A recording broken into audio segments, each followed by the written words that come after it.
بسم الله الرحمن الرحيم، والحمد لله رب العالمين، والصلاة والسلام على أشرف الخلق وسيدهم وسيدنا وسيد ولد آدم أجمعين، نبينا ورسولنا وإمامنا وقدوتنا محمد صلى الله عليه وسلم، الذي بعث الله بين يدي الساعة بالسيف حتى يعبد الله وحده لا شريك له، والذي أوحى له ربه أن يقاتل الناس حتى يشهدوا أن لا إله إلا الله، والذي جعل رزقه تحت ظل رمحه، والذي جعل الذلة الصغار على من خالف أمره.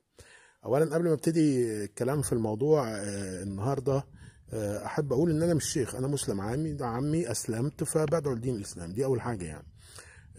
انا اسلمت من حوالي 13 سنه عقب احداث 25 يناير، يعني انا بدور على الطريق بقالي حوالي يمكن 25 او 30 سنه يعني.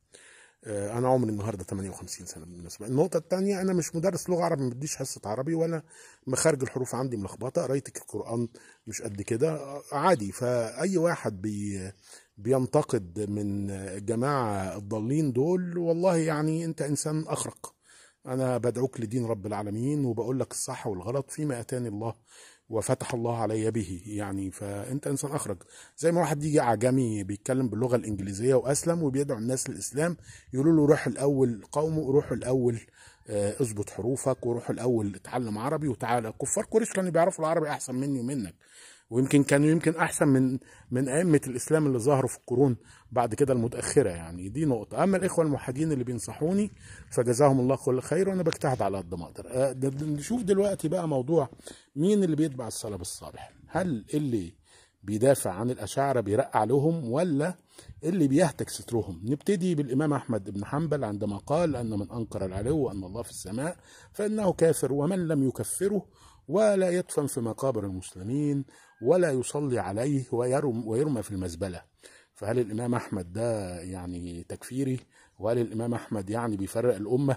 دي أول حاجة. هتقول لي الأشاعرة ما كانوش ظهروا، بس الأشاعرة بيقولوا بأن الله مش في السماء، وابن تيمية شيخ الإسلام قال إنهم مخانيث الجهمية يعني. طب والإمام عثمان الدارمي أبي سعيد عندما ألف كتاب الرد على الجهمية، برضه هم مخانيث الجهمية، وكفرهم وقال اللي بيعبد إله من غير الصفات دي اللي هي بيصف الله بها نفسه، وأقر الرسول فهم الصحابة عليها ونقلها السلف، فده كافر يعني. وقال إنهم رجعوا الدين للدين كفار قريش. أو مثلا عبد الوهاب بن الحنبلي اتكلم على الأشاعرة وقال إنهم يعني أكتر من اليهود والنصارى، وجابوا أكتر من اللي جابوا اليهود والنصارى، بل أكتر من اللي جابوا كفار قريش. الإمام أحمد بن حنبل قال على الجهمية، وبرضه مرة تانية هم مخانيث الجهمية الأشاعرة، قال عليهم انهم اكفر من اليهود والنصارى. يعني انا مش عارف والله قالوا ايه. الدشتي وهو امام من ائمه اهل السنه قال عليهم اخوانا من عبدوا اللات والعزى.